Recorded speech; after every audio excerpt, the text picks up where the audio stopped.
हमने इतिहास में, किताबों में, समाज में ये कहते सुनते पाया है कि ये देश विश्व गुरु था।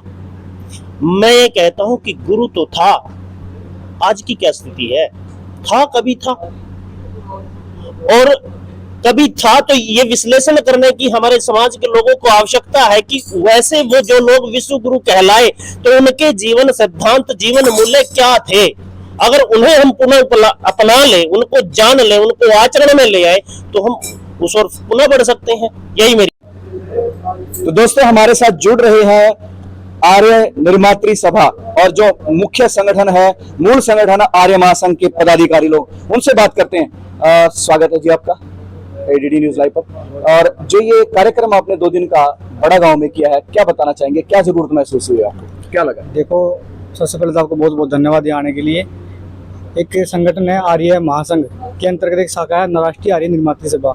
ये हर जनपद, पूरे प्रदेश के देश में हर जनपद में शनिवार रविवार को ऐसे ऐसे कैंप लगाते रहते हैं। इसको नाम दिया गया 2 दिन का लघु गुरुकुल।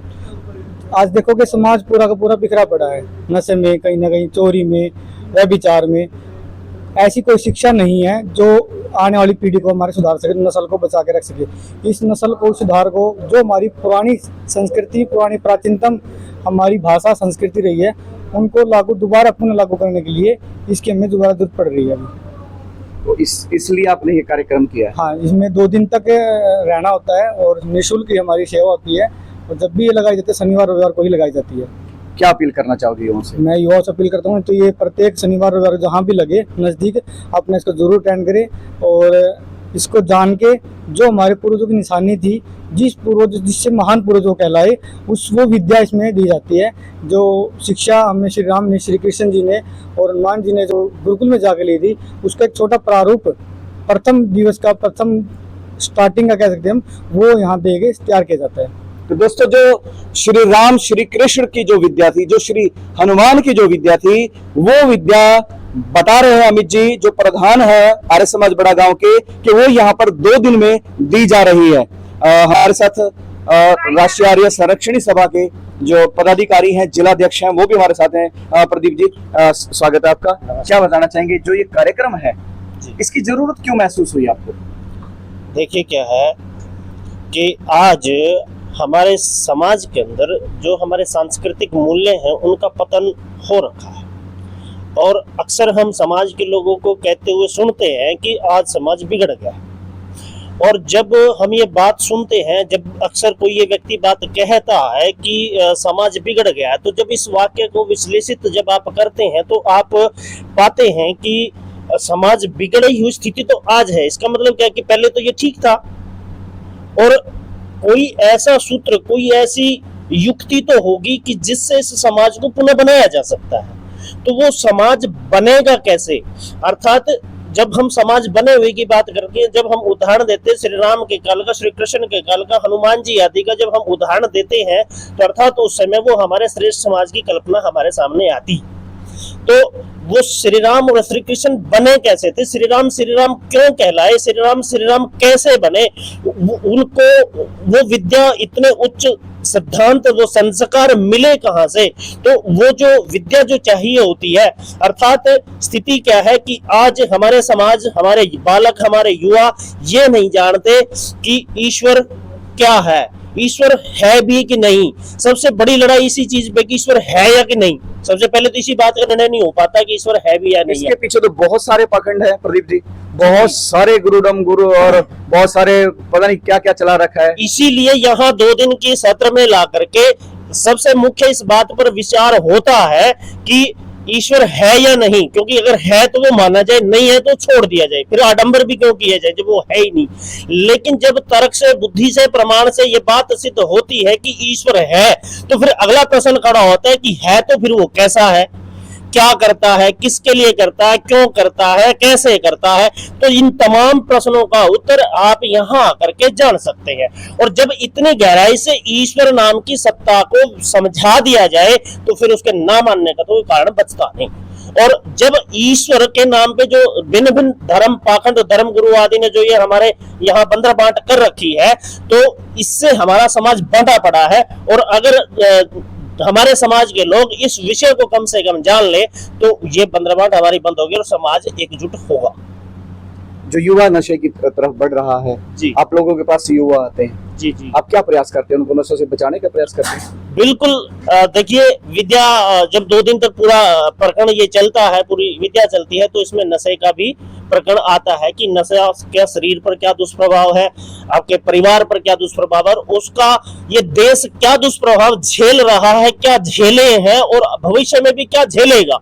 तो ये पूरा वहां आ जाता है और युवाओं को ये बात समझ में आ जाती है, जिससे वो नशा छोड़ करके और एक सभ्य जीवन जीने की ओर प्रेरित यहाँ से होता अभी अभी मुझे एक व्यक्ति से बात हुई थी मेरी, है। वो नाम नहीं लूंगा मैं, वरिष्ठ थे, काफी एज थी उनकी, और उन्होंने कहा, और वो ऐसे क्षेत्र में थे जिसमें लोग मान सम्मान करते हैं, अध्यापन के क्षेत्र में है, लेकिन क्या है कि उन्होंने लिखा है अपने उसमें पत्रक में, मेरी बात हुई उनसे कि मैंने बीड़ी छोड़ी आज। तो मतलब अध्यापक अभी तक जो कम से कम 40 वर्ष का 45 वर्ष का है और अभी तक बीड़ी जो है वो व्यसन लगा हुआ था और उसने अभी छोड़ दी, ऐसा क्या पिलाया आपने, क्या कौन सी घुट्टी पिलाई? देखिए जी, जब व्यक्ति को बात समझ में आती है ना, तो वो कभी भी किसी भी अवस्था में किसी भी बुराई को छोड़ने के लिए तत्पर हो जाता है। दवाई तो नहीं खिलाई आपने? वही तो, यहाँ दवाई का कोई कार्य नहीं। ऐसे ही एक अनुभव हमारे पिछले साल जून में असंध में सत्र हुआ था MM पब्लिक स्कूल में।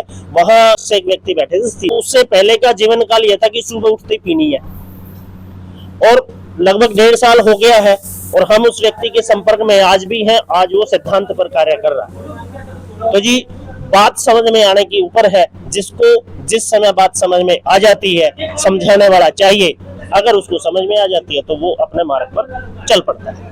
तो ये कार्य कब से चला हुआ है और कब तक चलेगा, क्या लगता है? चला हुआ तो हमारे नॉलेज के अनुसार लगभग 20 वर्ष हो गए और अनवर्त चलेगा जब तक हम समाज को उन्नत समाज, सभ्य समाज हम ना बना ले। लगे हुए हैं, पीढ़ियां लगेंगी, लगे रहेंगे। तो ये सत्र कहाँ कहाँ लगते हैं आपके? आज तो पूरे देश में चले हुए हैं और इवन देश की सीमा के बाहर भी हम 1-2 सत्र कर चुके हैं और उससे और आगे का भी संगठन का प्रयास है। संभवतः हम विश्व के हर कोने तक पहुंचे। तो क्या अपील करना चाहिए युवाओं से, बुजुर्गों से, क्या अपील रहेगी आपकी इस कार्यक्रम को लेकर के? हमें भी अच्छा लगा है, क्योंकि जब युवा एक सही पथ पर आगे बढ़ता है तो सबको अच्छा लगता है। जो अपनी सुरक्षा भी करे, औरों की भी करे, तो फिर उससे क्या होगा, समाज का लाभ बनता है, समाज बनता है। तो ये एक अच्छी बात है। तो इसमें कैसा, क्या अगले की योजना भी क्या है आपकी? देखिए, मैं अक्सर एक बात कहता हूँ कि हमने इतिहास में, किताबों में, समाज में ये कहते सुनते पाया है कि ये देश विश्व गुरु था। मैं ये कहता हूं कि गुरु तो था, आज की क्या स्थिति है? था, कभी था, और कभी था तो ये विश्लेषण करने की हमारे समाज के लोगों को आवश्यकता है कि वैसे वो जो लोग विश्व गुरु कहलाए तो उनके जीवन सिद्धांत, जीवन मूल्य क्या थे। अगर उन्हें हम पुनः अपना ले, उनको जान ले, उनको आचरण में ले आए तो हम उस ओर पुनः बढ़ सकते हैं। यही मेरी अपील है कि आए, आसपास में जहां भी एक कक्षा लगे आप आए, सिद्धांतों को जाने और अपने जीवन को उन्नत मार्ग पर चलाएं और अपना और अपने देश, बच्चों का और इस देश का भविष्य उज्जवल बनाएं। जी धन्यवाद। कामना, यही मेरी प्रार्थना। जी धन्यवाद, बहुत बहुत धन्यवाद। हमारे साथ जुड़े थे अधिकारी जो है राष्ट्रीय आर्य निर्मात्री सभा और राष्ट्रीय आर्य संरक्षण सभा के अधिकारी हमारे साथ जुड़े थे, और उनका एक आह्वान आप सभी को है कि जहां भी इस प्रकार का 2 दिवसीय कार्यक्रम, 2 दिवसीय आर्य निर्माण सत्र, जिसको लघु गुरुकुल भी कहा जा रहा है, ये अगर कहीं आसपास युवाओं को, किसी को भी, बुजुर्ग को अगर मिलता है तो वो इस सत्र में बैठे, सिद्धांत ले और अपने जीवन के साथ साथ पूरे समाज को भी बनाने का जो एक पवित्र कार्य है उसमें आप सहयोग दें। आप सभी का इस वीडियो में बहुत बहुत धन्यवाद। इस वीडियो को शेयर भी कीजिएगा। जो भी व्यक्ति, अगर एक भी विचार, एक भी बात आपको इसमें ठीक लगती है तो उसमें कमेंट में आप हमें लिख करके अपना विचार जरूर दीजिएगा। ADD न्यूज लाइव के लिए मैं MC योगी, बहुत बहुत धन्यवाद।